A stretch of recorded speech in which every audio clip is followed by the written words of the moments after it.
नमस्कार, आपका स्वागत है स्टॉकोलॉजी में। आज हम बात करने वाले हैं एल&टी टेक्नोलॉजी सर्विसेज लिमिटेड के क्वार्टरली रिजल्ट्स के बारे में। तो जिन्होंने भी चैनल को सब्सक्राइब नहीं किया प्लीज सब्सक्राइब कर दें, बेल आइकन पर क्लिक कर दें, वीडियो को लाइक करें, शेयर करें। तो अब हम देख लेते हैं कंपनी के रिजल्ट्स को। आपको बता दें ये जो रिजल्ट है वो है कंसोलिडेटेड और आंकड़े दिए गए हैं मिलियन में। अब हम बात करते हैं रिजल्ट के फॉर्मेट की। तो सबसे लास्ट में आपको जो कॉलम दिखाई दे रहा है वो दिसंबर 20 क्वार्टर के रिजल्ट हैं। सेकंड नंबर पे जो कॉलम है वो सितंबर 21 क्वार्टर के रिजल्ट हैं। और जो आंकड़े आपको सबसे पहले दिखाई दे रहे हैं वो हैं दिसंबर 21 क्वार्टर के रिजल्ट। तो अब हम देखते हैं कंपनी की इनकम को। बात करते हैं टोटल इनकम की। दिसंबर 20 क्वार्टर में इनकम थी 14,495 मिलियन की।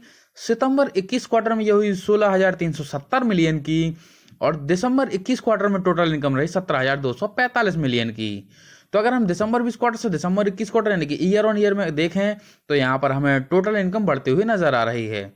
अगर हम बात करते हैं क्वार्टर ऑन क्वार्टर में यानी कि सितंबर 21 क्वार्टर से दिसंबर 21 क्वार्टर में, तो यहाँ भी हमें टोटल इनकम में वृद्धि होती हुई दिखा रही है। अब हम बात कर लेते हैं कंपनी के एक्सपेंसेस की। तो सबसे नीचे दिए गए हैं टोटल एक्सपेंसेस। दिसंबर 20 क्वार्टर में एक्सपेंसेस थे 11,989 मिलियन के। सितंबर 21 क्वार्टर में ये हुए 13,226 मिलियन के। और दिसंबर 21 क्वार्टर में एक्सपेंसेस रहे 13,842 मिलियन के। तो दिसंबर 20 क्वार्टर से दिसंबर 21 क्वार्टर यानी कि ईयर ऑन ईयर में अगर हम देखें तो यहाँ पर हमें टोटल एक्सपेंसेस बढ़ते हुए नजर आ रहे हैं। अगर हम बात करते हैं क्वार्टर ऑन क्वार्टर में यानी कि सितंबर 21 क्वार्टर से दिसंबर 21 क्वार्टर में, तो यहाँ भी हमें एक्सपेंसेस में वृद्धि होती हुई दिखाई दे रही है। अब हम बात कर लेते हैं कंपनी के प्रॉफिट एंड लॉस स्टेटमेंट के बारे में। तो बात करते हैं हम प्रॉफिट बिफोर टैक्स की। तो देखते हैं हम फिफ्थ नंबर पॉइंट को, profit from ordinary activities before tax. December 20 quarter में 2,506 मिलियन के प्रॉफिट बिफोर टैक्स थे। सितंबर 21 क्वार्टर में ये 3,144 मिलियन के हुए।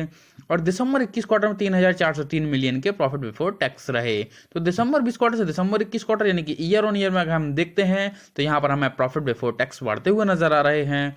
अगर हम बात करते हैं क्वार्टर ऑन क्वार्टर में यानी कि सितंबर 21 क्वार्टर से दिसंबर 21 क्वार्टर में, तो यहाँ भी हमें प्रॉफिट बिफोर टैक्स में वृद्धि होती हुई दिखाई दे रही है। अब हम देख लेते हैं कंपनी के नेट प्रॉफिट को। तो 9th नंबर पॉइंट है net profit for the period, जो कि सबसे नीचे दिए गए हैं। दिसंबर 20 क्वार्टर में 1,869 मिलियन के नेट प्रॉफिट रहे। सितंबर 21 क्वार्टर में 2,308 मिलियन के नेट प्रॉफिट हुए। और दिसंबर 21 क्वार्टर में 2,496 मिलियन के नेट प्रॉफिट रहे। तो दिसंबर 20 क्वार्टर से दिसंबर 21 क्वार्टर यानी कि ईयर ऑन ईयर में अगर हम देखते हैं तो हमें प्रॉफिट में 33% की वृद्धि होते हुए दिखाई दे रही है। अगर हम बात करते हैं क्वार्टर ऑन क्वार्टर में यानी कि सितंबर 21 क्वार्टर से दिसंबर 21 क्वार्टर में, तो यहाँ पर हमें प्रॉफिट में 8% की वृद्धि क्वार्टर ऑन क्वार्टर में होती हुई दिखाई दे रही है। तो अगर हम ओवरऑल रिजल्ट्स की बात करते हैं तो यहाँ पर हमें कंपनी का ईयर ऑन ईयर प्रॉफिट और क्वार्टर ऑन क्वार्टर प्रॉफिट दोनों ही बढ़ते हुए दिखाई दे रहे हैं। ईयर ऑन ईयर में हमें 33% की वृद्धि प्रॉफिट में होती हुई दिखाई दे रही है और क्वार्टर ऑन क्वार्टर में 8% की। धन्यवाद।